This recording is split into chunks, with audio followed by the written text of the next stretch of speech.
Hello everyone. In this video, I will show you how to completely uninstall the Comet AI browser from your computer. First, make sure to close the Comet AI browser if it is currently open. Make sure there are no Comet AI browser tabs still running in the background. Next, you need to open the Task Manager. To do this, right-click on the Windows icon at the bottom left corner of your screen. You can also right-click on the taskbar if you prefer. From the menu that appears, click on Task Manager. Once the Task Manager window opens, look through the list of running applications and background processes. Find Comet AI Browser in that list.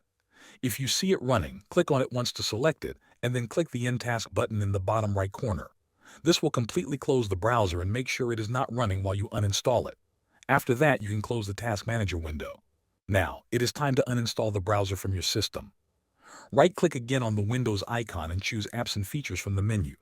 A new window will open showing a list of all applications installed on your computer. In the search bar at the top of that window, type the word Comet. After a moment, you should see Comet AI Browser appear in the list. Click on it, and then click on the Uninstall button that appears below the name. A new window will open asking for confirmation. Follow the on-screen instructions carefully to complete the uninstall process. Wait for Windows to finish removing the program. Once it is done, the Comet AI Browser will be completely removed from your system. Thanks for watching.